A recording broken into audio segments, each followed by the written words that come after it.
जय हिंद प्यारे साथियों। तो कैसे हैं आप? क्या हाल चाल?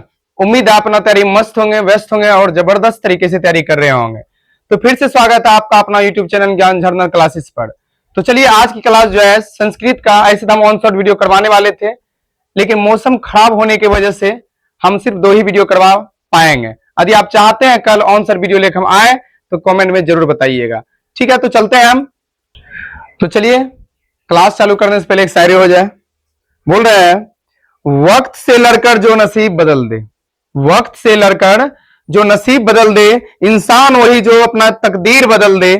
कल क्या होगा कभी मत सोचो, क्या पता कल वक्त खुद अपनी तस्वीर बदल ले। आइए यहाँ पे, तो पहला चैप्टर यहाँ मंगलम है, तो मंगलम पाठ का हम बात करते हैं। ठीक है ना। तो यदि हम बात करें मंगलम पाठ का, इसके बारे में कुछ देखें। देखिए यहाँ पे, तो मंगलम पाठ में कुल उपनिषद की संख्या जो है वो है 4। कुल उपनिषद की संख्या कितना है? कुल उपनिषद की संख्या हो जाएगा 4 हो जाएगा। एक हो जाएगा ईशावास्य उपनिषद, ईशावास्य उपनिषद। दूसरा हो जाएगा कठोपनिषद, कठोपनिषद। ठीक है। और तीसरा हो जाएगा मुंडकोपनिषद, मुंडकोपनिषद। और चौथा हो जाएगा श्वेता स्वरोपनिषद, श्वेता स्वरो उपनिषद। ठीक है ना। तो पहला ईशावास्य उपनिषद, दूसरा कठोपनिषद, तीसरा मुंडकोपनिषद, चौथा श्वेता स्वरोपनिषद हो जाएगा। इस सभी को हम ट्रिक्स याद करवाने वाले हैं, थोड़ा देर वेट करिए। आइए यहाँ पे यदि हम देखें वेद की संख्या कितनी है? वेद की संख्या 4 है। एक हो जाएगा अथर्ववेद, अथर्ववेद हो जाएगा। दूसरा ऋग्वेद हो जाएगा, ऋग्वेद।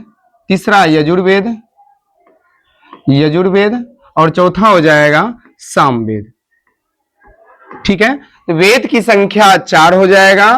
पहला अथर्ववेद, दूसरा ऋग्वेद, तीसरा यजुर्वेद और चौथा क्या हो जाएगा? सामवेद हो जाएगा। और वेद का अंक 6 है। वेद का अंक कितना है? 6 है। इसका ट्रिक है व्या, व्या जियो, व्या जियो निसी, निसी कच।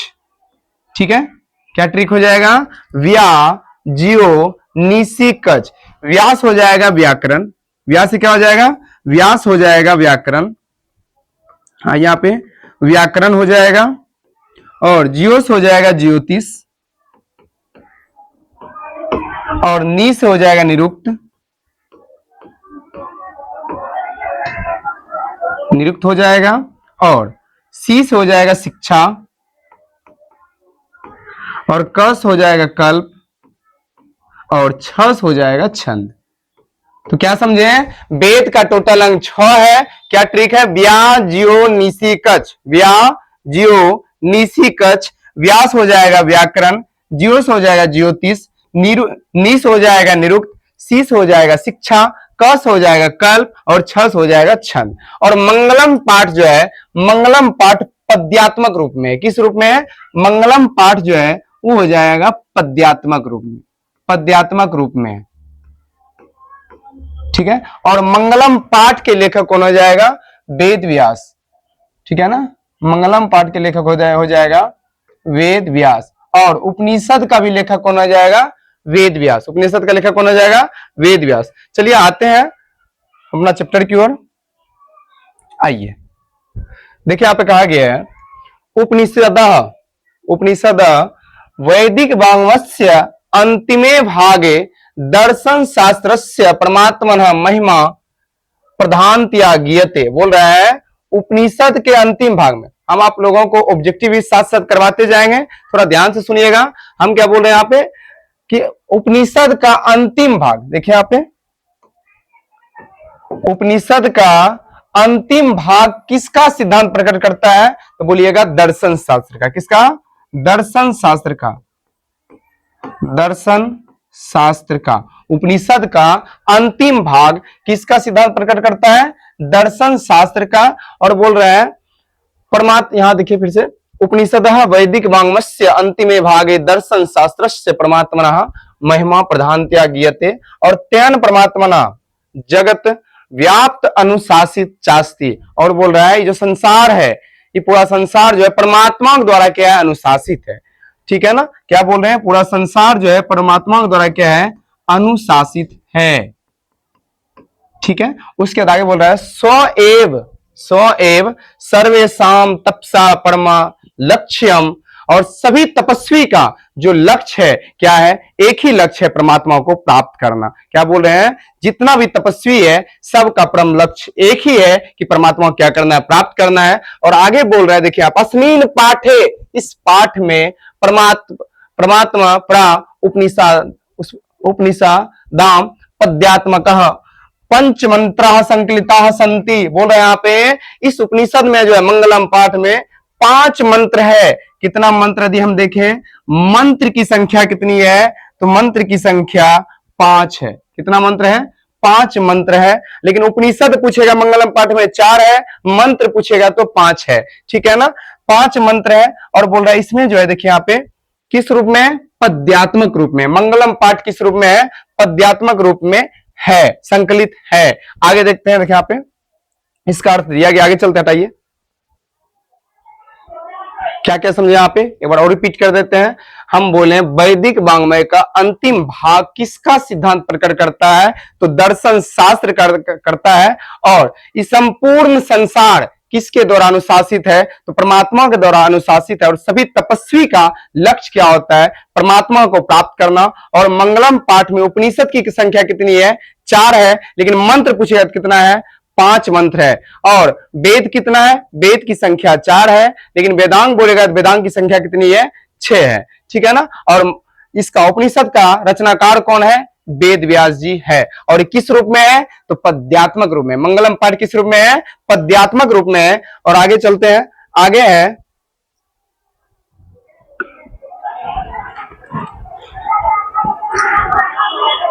आगे देखिए,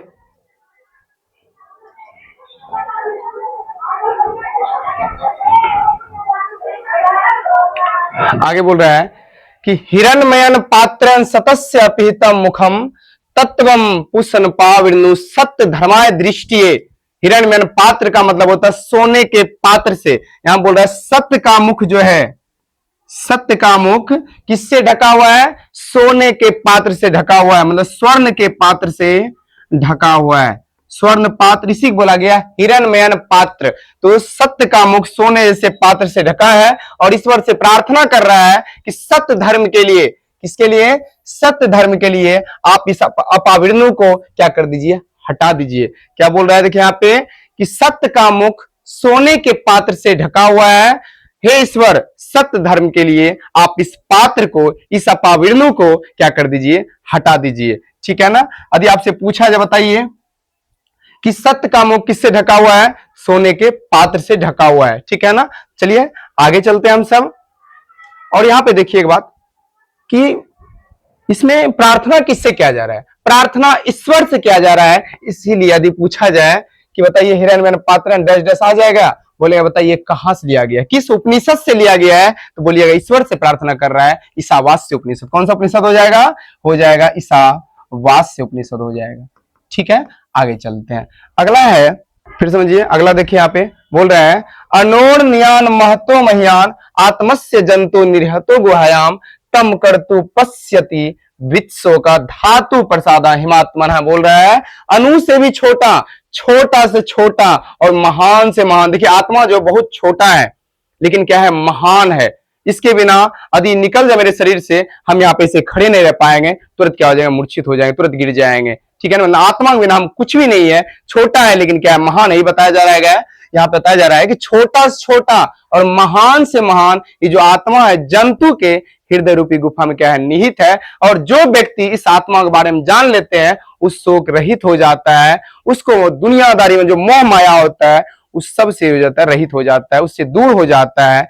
ठीक है ना। आइए यहाँ पे यदि हम देखें, अब देखिए कि अब आज किससे करें, कौन उपनिषद से लिया गया, हम बताए थे ये जो है अनोर्नियान महतो मयान, ये लिया गया है कठोर उपनिषद से। कौन सा उपनिषद से लिया गया है, ये जो है कठोर उपनिषद से लिया गया है। ठीक है ना, कठोर उपनिषद से लिया गया है। तो कैसे याद रखना है, याद रखना है कोई देखिए व्यक्ति क्या बोलता है, उसका आत्मा कितना कठोर है, तो कठोर से हो गया कठोर उपनिषद। क्या हो जाएगा, कठोर से कठोर उपनिषद हो जाएगा। चलिए आगे चलते हैं, हम सब चलते हैं आगे। अगला है कि सत्यमेव जयते ना निरितम सत्यन पंथता पंथा विततो देवयाना। बोल रहा है कि सत्य की जीत होती है और सत्य की नहीं, सत्य की जीत होती है और सत्य की नहीं। और सत्य के पथ पे चल के हम कहां तक जा सकते हैं? देवलोक जा सकते हैं। सत्य को, सत्य के रास्ते पे चल के हम देवलोक तक जा सकते हैं। आप देखिए, और वो आगे बोल रहे हैं अनांक्रम त्रिश्यो ह्याप्त कामा यत्र तत् सतस्य परम निधानम। यहां देखिए बोल रहे हैं कि सत्य की जीत होती है, झूठ की नहीं और सत्य की नहीं। और सत्य से ही देवलोक का रास्ता, देखिए यहां पे बोल रहा है कि सत्य की जीत होती है और सत्य की नहीं, और सत्य से ही देवलोक का रास्ता प्राप्त होता है। सत्य के रास्ते पर हम चलते हैं, देवलोक का रास्ता प्राप्त होता है। और बोल रहा है ऋषि लोग देवलोक को प्राप्त करने के लिए उस सत्य को प्राप्त करता है। ऋषि मुनि लोग जो है देवलोक को प्राप्त करने के लिए सत्य मार्ग को अपनाते हैं, और जहां सत्य का क्या है? पूरा भंडार है, क्या है? खजाना है। अब देखिए कौन सा उपनिषद से लिया गया है? तो ये उपनिषद मुंडको उपनिषद से लिया है। देखिए सत्य हम कहां से बोलते हैं? मुंह से बोलते हैं, मुंडा से बोलते हो गया मुंडको उपनिषद। तो समझ गए सब कि सत्य किसकी जीत होती है? सत्य की जीत होती है। किसकी जीत नहीं होती है? और सत्य की जीत नहीं होती है। और देवलोक तक हम जाने के लिए किसका प्रयोग करते हैं? सत्य मार्ग का प्रयोग करते हैं। और वहां क्या है? सत्य की क्या है? खजाना है। ठीक है ना? चलिए आगे चलते हैं हम सब।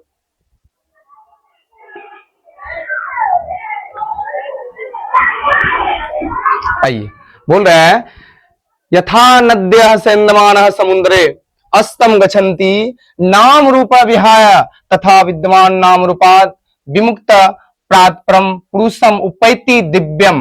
बोल रहा है अथा नद्यः सेन्दमानः समुद्रे, जिस प्रकार नदियां अपना नाम रूप छोड़कर समुद्र में मिल जाती है, उसी प्रकार देखिए बोल रहा है विद्वान लोग जो होता है अपना नाम रूप छोड़कर परमात्मा में विलीन हो जाता है। परमात्मा के हम सब क्या है?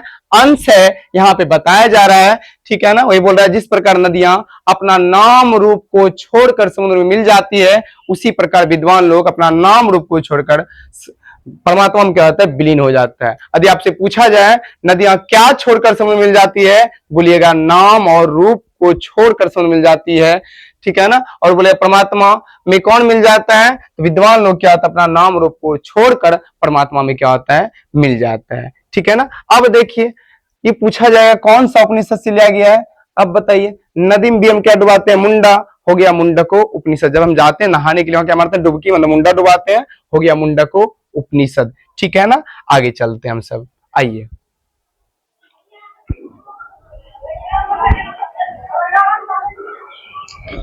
आगे बोला जा रहा है कि वेदहमेतम पुरुषम महांतम आदित्य वर्णम तमसा प्रस्तात् तवेव विद्युत्माति मृत्यु मेति नानन्य पंथा विद्यते ऐना।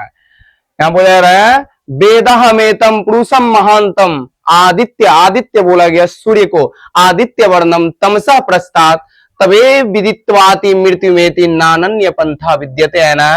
बोल रहा है मुझे ही महान पुरुष मानो।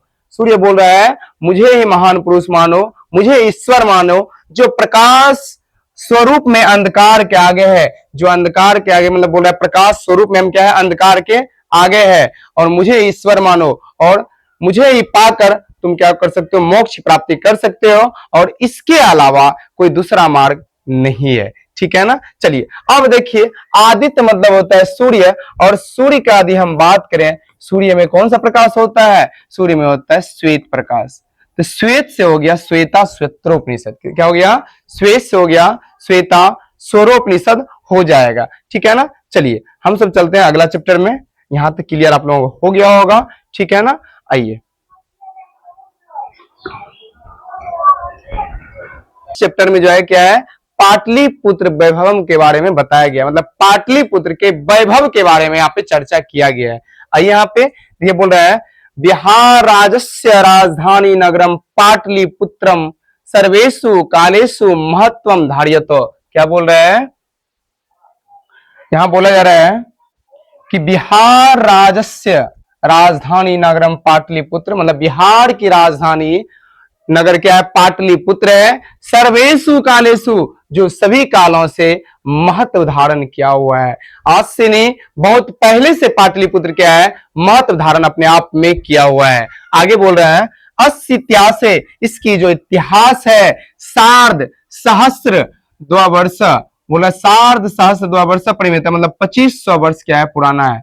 2500, सहस्र मतलब क्या होता है, हजार होता है, 2 मतलब 2000 हो गया, सार्ध आधा कर दिया 1000 का, 500, तो 2500 वर्ष क्या है, पुराना। यदि आपसे पूछा जाए कि पाटलिपुत्र का इतिहास कितना वर्ष पुराना है, तो बोलिएगा 2500 वर्ष पुराना है। और बोल रहा है अत्र, मतलब यहाँ पे धार्मिक क्षेत्रम, राजनीतिक क्षेत्रम, औद्योगिक क्षेत्रम जो विशेषण ध्यान आकर्षण बोल रहे हैं। यहाँ पे, यहाँ जो ध्यान आकर्षित करने वाला जगह है वो क्या क्या है, देखिए यहाँ पे धार्मिक क्षेत्र है, राजनीतिक क्षेत्र है, उद्योग क्षेत्र है, जो अपनी ओर लोगों क्या करता है, ध्यान आकर्षित करता है, मतलब अट्रैक्ट कर लेता है। आगे चलते हैं, यदि हम आगे देखें,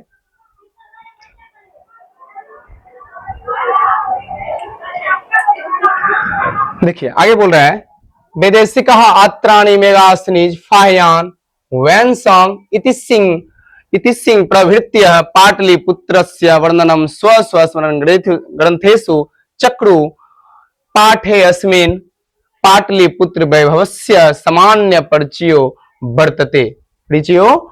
बोल रहा है विदेशिक यात्राणी, विदेशी यात्री एक था मेगास्थनीज। कौन था, मेगास्थनीज था, ठीक है ना। और मेगास्थनी जो था ये कहां का राजदूत था, तो मेगास्थनी जो था यूनान का राजदूत था। कहां का राजदूत था, ये जो था यूनान का राजदूत था। इसको किसने भेजा था, सेल्यूकस ने भेजा था। सेल्यूकस, वही सेल्यूकस मतलब सिकंदर का ये क्या था, थल सेनापति था। जल सेनापति निर्याकस था, थल सेनापति सेल्यूकस था। बाद में इसी ने उसका जितना भी था मुल्तान, काबुल, कंधार, उस पे क्या किया, मतलब वहां पे गद्दी पे बैठा रहा। और वही सेल्यूकस जो था मेगास्थनीज को भेजा था यहाँ पे, कहा, पटना भेजा था। क्यों उसकी बेटी जो थी हेलिना, इसकी बेटी हेलिना थी, जिसकी शादी किससे हुआ था, चंद्रगुप्त मौर्य से हुआ था। किससे हुआ था, चंद्रगुप्त मौर्य। वो लोकनियम भेजता है ना, तो लोकनियम भेजा था मेगास्थनीज को, जाओ देखो तुम्हारा बहन खुशी है या नहीं है, क्या मतलब कैसे है, सोराम में है नहीं है, ठीक है ना। यहाँ पे वही यहाँ पे है कि वेदास से कहा, क्या बोल रहा है, हम थोड़ा नीचे ला देते हैं ताकि आपको देखने में दिक्कत ना हो। यहाँ पे क्या बोल रहा है, वैदिक यात्राणी मेगास्थनी, जो मेगास्थनी जो था, मेगास्थनी जो था, और फाह्यान वैनसंग इति सिंह, मेगास्थनीज फाह्यान वैनसंग इति सिंह प्रभृत्य पाटलिपुत्रस्य वर्णनम स्मरण ग्रंथेषु चक्रु। यहाँ पे बोल रहा है चारों जो था, मेगास्थनीज, फाह्यान जो चीनी यात्री था, फाह्यान, वैनसंग, इति सिंह, इस सभी ने अपने अपने जो ग्रंथ होता था, मतलब जो ये सब अपना अपना कॉपी रखता था उसमें लिखने का। अब ना मोबाइल आ गया, जहां भी जाते हैं सेल्फी ले लेते हैं, ठीक है ना। पहले क्या होता था, अपना अपना ऑटोबायोग्राफी रखता था, मतलब अपना अपना लिखने के लिए ग्रंथ रखता था, उसमें सारी बातें वहां पे लिखता था। वो यहाँ पे बोल रहे हैं मेगास्थनीज, फाह्यान, वैनसंग, इति सिंह, इस सभी यहाँ पे पाटलिपुत्र आया और सभी ने अपने अपने स्वस्मरण ग्रंथ, खुद के जो ग्रंथ होता था उसमें सारी बातें पटना के बारे में यहाँ पे लिखा, ठीक है ना। आगे बोल रहा है पाठे अस्मिन पाटलिपुत्र भविष्य समान परिचय वर्तते। बोल रहा है इस पाठ में जो है पाटलिपुत्र के बारे में समान परिचय, मतलब सरल भाषा में समझाया गया है, ठीक है ना। तो चलिए आगे चलते हैं, क्या बोल रहा है कि प्राचीनेषु भारतीयेषु नगरे स्वनियंतम पाटलिपुत्र अनुगंगम वसिद चित्रम महानगरम बभुव तद विश्वे दामोदर गुप्तो नाम कवि कूटनीमत ताक्य कवि काव्य कथ्यति। यहाँ बोल रहा है प्राचीन भारत नगरों में अग्रणी जो पटना जो था, प्राचीन भारत नगरों में पटना जो था गंगा नदी के किनारे बसा हुआ था। किस नदी किनारे बसा हुआ था, गंगा नदी किनारे में बसा हुआ था। और आगे बोल रहा है कि दामोदर गुप्त जो था, ध्यान रखिएगा, दामोदर गुप्त ने कौन सा काव्य लिखा था, कूटनीमत, मतलब कूटनीमत काव्य में कि पाटलिपुत्र के बारे में इसमें बताया गया है। पाटलिपुत्र जो था गंगा नदी के किनारे बसा हुआ है। किसने बोला था, दामोदर गुप्त ने। किस काव्य में, कूटनीमत काव्य। ऐसे दम लगा कूटते हैं, ठीक है ना। तो दामोदर गुप्त ने कौन सा काव्य लिखा था, कूटनीमत काव्य। कौन सा, कूटनीमत काव्य लिखा था। आगे चलते हैं।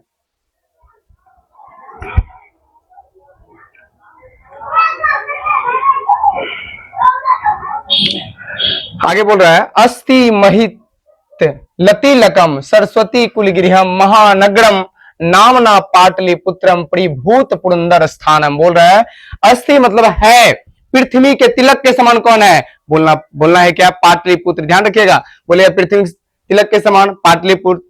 सरस्वती का कुलगिरी, सरस्वती का घर किसे कहा गया है, पाटलिपुत्र को कहा गया है। और आगे बोल रहा है परिभूत पुरंदर स्थान। परिभूत पुरंदर स्थान का मतलब होता है इंद्रलोक, और इंद्रलोक के समान, इंद्रलोक से भी अच्छा कौन है, तो पाटलिपुत्र को यहां बताया गया है। ध्यान रखिएगा, आगे चलते हैं।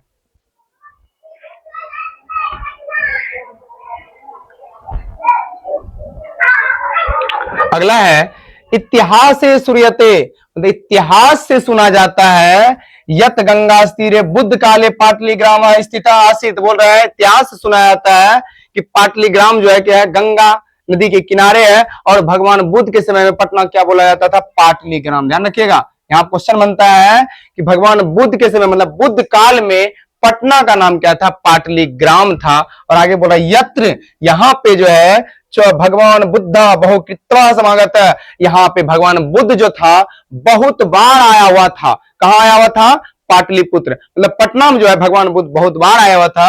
और आगे बोल रहा है तैन कथित मासित, तैन कथित मासित मतलब उसने कहा, यद ग्रामोयम, यह जो गांव है, यह जो पाटलीग्राम है, महानगरम भविष्यति किंतु कलहस्य अग्निदाहस्य जल पुरस्य च भयात सर्वदा क्रांतम भविष्यति। बोल रहा है यह जो गांव है आगे चल के महानगर बनेगा, किंतु, किंतु भविष्यति मतलब यहाँ भविष्यवाणी किया, किंतु कलह, कलह मतलब होता है झगड़ा, लड़ाई झगड़ा, आग, अग्निदाहस्य आग, जल पुरुष्य जो जल है, जो बाढ़ है, उसका हमेशा भय बना रहेगा। अभी देखिए पटना में आग लगते रहता है, बाढ़ से तो समस्या वहां पे होवे करता है, साथ साथ लड़ाई झगड़ा भी होते रहता है। तो देखिए यदि आपसे पूछा जाए बताइए भगवान बुद्ध के समय पटना का क्या नाम था, बोलिएगा पाटलीग्राम था।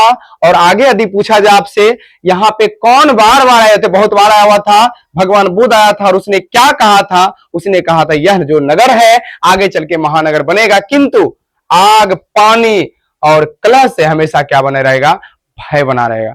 सर्वदा, देखिए यहाँ पे लिखा गया है कि सर्वदा क्रांतम भविष्यति मतलब भयात, हमेशा क्या रहेगा, डर बना रहेगा। और आगे देखिए, आगे चलते हैं हम सब, थोड़ा नीचे ला लेते हैं। आगे है कलांतरन मतलब समय बीतने के साथ पाटलीग्राम एवं पाटलिपुत्रम इति कथितः। बोल रहा है समय बीतने के साथ यही जो पाटलीग्राम था क्या कहलाया, पाटलिपुत्र कहलाया। और आगे बोल रहा है चंद्रगुप्त मौर्यस्य काले अस्य नगरस्य शोभा रक्षा व्यवस्था च अत्योत्कृष्टा सीदति। बोल रहा है चंद्रगुप्त मौर्य काल में पटना का रक्षा व्यवस्था क्या हो गया, अति उत्कृष्ट हो गया। क्या हो गया, अति उत्कृष्ट हो गया मतलब बहुत अच्छा हो गया। यदि आपसे पूछा जाए बताइए कि चंद्रगुप्त मौर्य काल में पटना रक्षा व्यवस्था कैसा था, बोलिएगा अति उत्कृष्ट था। और आगे बोल रहा है यूनान राजदूत मेगास्थनीज स्वस्मरण ग्रंथेशु निरूप्यति। और ये बात किसने लिखा है, यूनान के राजदूत कौन था, याद रखिएगा यूनान का राजदूत था मेगास्थनीज। इसने अपने ग्रंथ में ये बात लिखा है कि चंद्रगुप्त मौर्य काल में पटना रक्षा व्यवस्था क्या था, अच्छा था। और आगे बोल रहा है यस्य नगरस्य वैभवम प्रिय दर्शनी अशोकस्य समय सुत्राम समीरधाम, याद रखिएगा। और अशोक के समय में वही अशोक जिन्होंने अपने 99 भाई क्या कर दिया था, कत्ल करके पटना के आगम के कुआं में डाल दिया था, ठीक है ना, वही अशोक है। यदि बोलेगा बताइए प्रिय दर्शनी, प्रिय दर्शनी, प्रियदर्शी किसे कहा गया, अशोक को कहा गया। और इसी समय में पटना का जो व्यवस्था था, नगर का व्यवस्था था, सुत्राम समृद्धम था, समृद्ध हो गया था, इससे भी बहुत अच्छा हो गया था, ठीक है ना। आगे चलते हैं,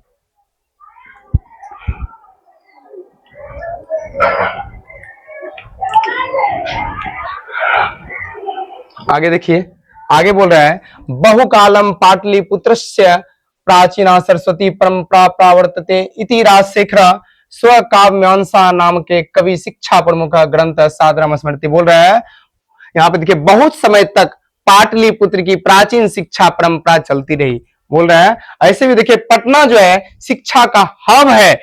अभी देखिए शिक्षा का हब बना हुआ है, शिक्षा का केंद्र बना हुआ है, ठीक है ना। यहां बोल रहा है बहुत समय तक पाटलिपुत्र क्या था, प्राचीन शिक्षा वहां पे था, परंपरा चलती रही। और यह राजशेखर नामक कवि ने अपनी काव्य मीमांसा में लिखा दी। बोलेगा बताइए, राजशेखर ने कौन सा काव्य लिखा था? काव्य का भी नाम था काव्य मीमांसा। क्या था? काव्य मीमांसा था, ठीक है ना। लेकिन इससे पहले आप लोगों को बताए थे कि कूटनीमत काव्य किसने लिखा था? कूटनीमत काव्य किसने लिखा था? तो बोलिएगा दामोदर गुप्त। किसने लिखा था? दामोदर गुप्त ने लिखा था, ठीक है ना। चलिए इतना ध्यान में रखिएगा, आगे चलते हैं।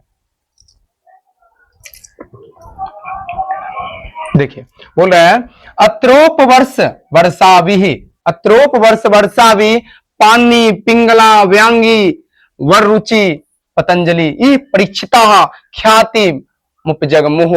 बोल रहा है यहां पे जो है अत्रोप वर्ष, यहां पे वर्ष, यहां पे देखिए कौन कौन आया, वर्ष आया, पाणिनि, पाणिनि हो गया, पिंगला, पिंगला, व्यांगी, व्यांगी और कौन है, वररुचि और पतंजलि, वररुचि, वररुचि और पतंजलि। ये सभी यहां आके क्या किया, ज्ञान को अर्जित किया है और अपना ख्याति को बढ़ाया है, ठीक है ना। कौन सा याद रखिएगा, देखिए आप लिखा गया त्रोप वर्ष वर्षाभि पाणिनि पिंगला व्यांगी वररुचि और पतंजलि, ठीक है ना। चलिए ध्यान में रखिएगा, आगे चलते हैं हम सब।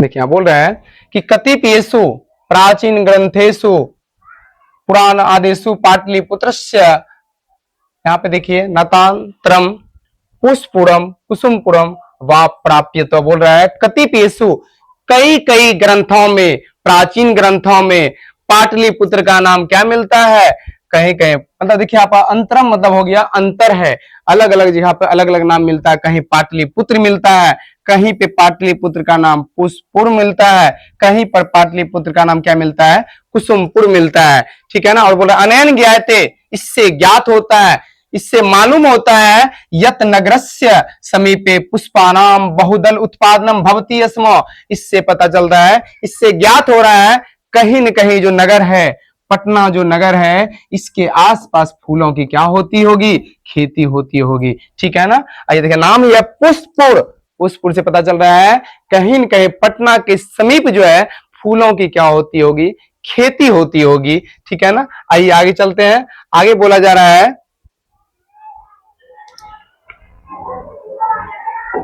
आगे बोल रहा है कि पाटलिपुत्रम इति शब्दो यपि, जो पाटलिपुत्र जो शब्द है पाटल पुष्पानाम पुतलिका रचनाम आश्रित्य प्रचलितः शरत काले नगरे अस्मिन् कौमुदी महोत्सव इति महान समारोह गुप्त वंश शासन काले अति प्रचलित। बोल रहा है पाटलिपुत्रम इति जो शब्द है, पाटलिपुत्र जो शब्द है कहां से बना हुआ है, तो पाटल पुष्पा नाम से, याद रखिएगा। आदि बोलेगा पाटलिपुत्र शब्द जो है कहां से किससे बना हुआ है, तो पाटल पुष्प से बना है। किससे बना है, पाटल पुष्प से बना है। ये बात कहां पर लिखा गया, पुतलिका रचना में, किसमें लिखा गया है, पुतलिका रचना में लिखा गया है। और आगे बोल रहा है कि शरद काल में, कौन काल में, शरद काल में नगरे अस्मिन, इस नगर में जो है कौमुदी महोत्सव हुआ करता था, कौमुदी महोत्सव नाम का महान समारोह हुआ करता था। किस काल में, शरद काल में। और आगे बोल रहा है गुप्त वंश शासन काल अति प्रचलित, और कौन सा वंश के काल में, गुप्त वंश के शासन काल में बहुत प्रचलित था। और आगे बोल रहा है तत्र सर्वे जना, वहां पे जो था सर्वे मतलब सभी, जना मतलब लोग, जैसे बालका बालको बालका, तो उसी तरह जना बहुत सारे लोग आनंद मग्न अभवन, बहुत सारे लोग क्या होता, बहुत आनंद मग्न होता था, ठीक है ना। और आगे बोल रहा है संप्रति दुर्गा पूजा अवसरे तादृश एवं समारोह दृश्यते, जो कि देखिए अभी जिस तरह दुर्गा पूजा के रूप जो मतलब पर्व होता है उसमें क्या होता है, सभी लोग आनंद मग्न होता है, कितना खुश होता है, उसी प्रकार जो था कौमुदी महोत्सव में लोग जो था बहुत आनंद मग्न होता था। मतलब वही यहाँ पे बोल रहा है दुर्गा पूजा के रूप में अभी क्या करता है वो, कौमुदी महोत्सव दिखता है। आगे चलते हैं, आगे बोला जा रहा है, बोल रहा है काल चक्रवसात यद्यपि मध्यकाल पाटलिपुत्रम वर्ष सहस्त्र प्रमितम जीर्णा त्रामन्व भूता। यहां बोल रहा है मध्यकाल में पटना की स्थिति जो था वर्ष सहस्त्र, सहस्त्र मतलब हजार, हजार वर्षों तक क्या रहा, जीर्ण रहा, मतलब जर्जर टाइप का रहा। और आगे बोल रहा है यहाँ पे तस् संकेत, इनका संकेत जो है अनेकेशु साहित्य ग्रंथेशु मुद्रा राक्षस दिशु लभ्यते, इसका जो संकेत है बहुत सारा अनेकों साहित्य ग्रंथ में मिलता है। और देखिए मुद्रा राक्षस में मिलता है, कहां मिलता है, मुद्रा राक्षस नामक ग्रंथ में मिलता है, मुद्रा राक्षस नामक ग्रंथ में मिलता है। ठीक है ना, आगे चलते हैं। आगे बोल रहा है मुगल वंश काले अस्य नगर से समुद्धार हो जाता है, और मुगल वंश के काल में क्या हुआ, पटना का उद्धार हुआ। ध्यान समझिएगा, मध्य काल में 1000 वर्षों तक क्या रहा, जर्जर रहा, जीर्ण रहा, लेकिन मुगल काल में क्या हुआ, उद्धार हुआ। मुगल काल में कुछ क्या हुआ, उद्धार हुआ। और आगे बोल रहा है आंग्ल शासन काले च पाटलिपुत्र से सुतराम विकास हो जाता है। आंग्ल मतलब अंग्रेज, अंग्रेज के शासन काल में क्या हुआ, अंग्रेज के शासन काल में पाटलिपुत्र का विकास जो था समाधारो सुतराम विकास हो जाता है, मतलब इससे भी बहुत अच्छा हो गया। तो क्या समझे, पहले हम क्या बोले हैं, मध्यकाल में पटना कितना हजार वर्षों तक जीर्ण रहा था, 1000 वर्षों तक। और मुगल काल में क्या हुआ, कुछ उद्धार हुआ, और अंग्रेज के शासन काल में क्या हुआ, इससे भी अच्छा हो गया। ठीक है ना, आगे चलते हैं।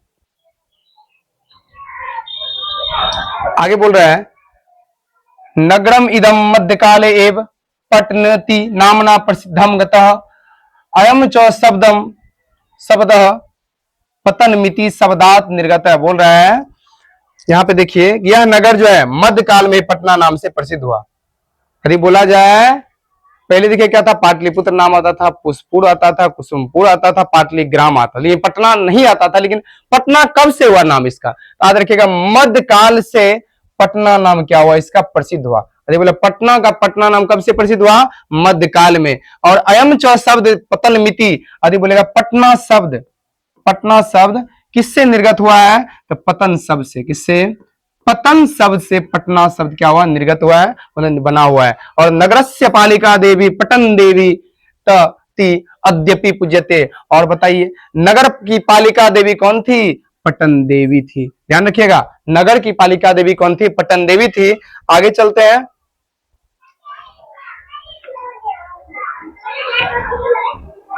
आगे बोल रहे हैं संप्रति पाटलिपुत्रम यति विशालम वर्तते विहारस्य राजधानी चास्ती।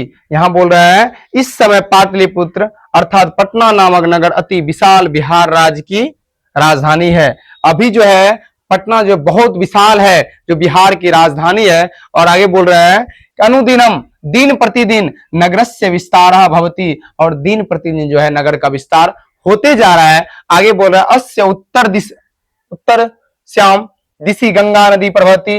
और देखिए पटना के उत्तर दिशा में, पटना के उत्तर दिशा में कौन सा नदी बहती है, गंगा नदी बहती है। और आगे बोल रहा है तस्यापरि गांधी सेतु नाम एशिया महादेशस्य दीर्घतमः सेतु किंच रेलियान सेतु अपि निर्माणे और वर्तते। यहां बोला जा रहा है कि पहले तुम क्या बोले, बिहार की राजधानी जो पटना है अति विशाल है, और पटना के उत्तर दिशा में गंगा नदी बहती है, और गंगा नदी के ऊपर एक सेतु बना है, गांधी सेतु। क्या बना है, गांधी सेतु बना हुआ है, जो एशिया महादेश का सबसे दीर्घतम पुल है। एशिया महादेश का सबसे दीर्घतम पुल है। और बोला यहाँ पे रेल यात्रा के लिए, रेल यात्री के लिए यहाँ पे निर्माण कार्य हो रहा है, यहाँ बोला जा रहा है। आगे चलते हैं, अगला है, आगे बोला रहा है नगरे अस्मिन उत्कृष्ट संग्रहालय उच्च न्यायालय सचिवालय गोलगृहम तारामंडल जैविक उद्यान मौर्य कालिका अवशेष महावीर मंदिर इत्येते दर्शनीय संति। और यहाँ बोल रहा है, यहाँ पर हम देखें दर्शनीय स्थल जो है कौन कौन सा है, आप सब ध्यान में रख लीजिएगा। संग्रहालय है, उच्च न्यायालय है, सचिवालय है, गोलगृहम है, तारामंडल है, जैविक उद्यान है, और मौर्य कालिक अवशेष और महावीर मंदिर वहां पे दर्शनीय स्थल है। आगे बोल रहे हैं प्राचीन पटना नगरे सिख संप्रदाय से पूजनीय स्थलम दशम गुरु गोविंद सिंह जन्मस्थान गुरुद्वारा नामना प्रसिद्ध वर्तते। यहां बोल रहा है कि प्राचीन पटना नगर में सिख संप्रदाय के दसम गुरु, सिख संप्रदाय के दसम गुरु कौन थे? तो गुरु गोविंद सिंह थे, गुरु गोविंद सिंह, जिसका जन्म स्थान कहाँ है? पटना है। और ये अभी किस नाम से प्रसिद्ध है? गुरुद्वारा के नाम से प्रसिद्ध है। तो समझिएगा, सिख संप्रदाय का दसम गुरु कौन था? गुरु गोविंद सिंह था, जिसका जन्म स्थान कहाँ है? पटना है। और अभी जो है कितना गुरु है? 10वां गुरु है। और अभी किस नाम से प्रसिद्ध है? गुरुद्वारा के नाम से प्रसिद्ध है। आगे देखिए बोला जा रहा है, तत्र देशस्य तीर्थ यात्राणी दर्शन अर्थ मायंती। यहां बोल रहा है अभी भी जो है ना, कई देशों से जो है अभी भी इसके दर्शन के लिए अभी भी लोग यहाँ पे आते हैं, पर्यटन के रूप में घूमने के लिए यहाँ पे आते हैं। आगे चलते हैं, आगे बोल रहा है, एवं पाटलिपुत्रम प्राचीन कालात् अद्यावधि विभिन्नेषु क्षेत्रेषु वैभवं धारयति सर्वच संकलित रूपेण संग्रहालये दर्शनीय मिति पर्यटन मानचित्रे नगरम इदम महत्वपूर्ण। यहाँ पे यही बात बोला जा रहा है। इस प्रकार पाटलिपुत्र प्राचीन काल से आज तक विभिन्न क्षेत्रों में वैभव धारण किया हुआ, मतलब प्राचीन काल से अभी तक जो है विभिन्न क्षेत्रों में वैभव धारण किया हुआ है। और बोल रहा है और संग्रहालय के समान दर्शनीय है और पर्यटन की दृष्टि से यह नगर अति महत्वपूर्ण है। जो पर्यटक यहाँ पे घूमने के लिए आते हैं उसके लिए अभी भी बोल रहा है अति महत्वपूर्ण है, बहुत इंपोर्टेंट है ये नगर, ठीक है ना। चलिए आगे चलते हैं अगला चैप्टर में। अब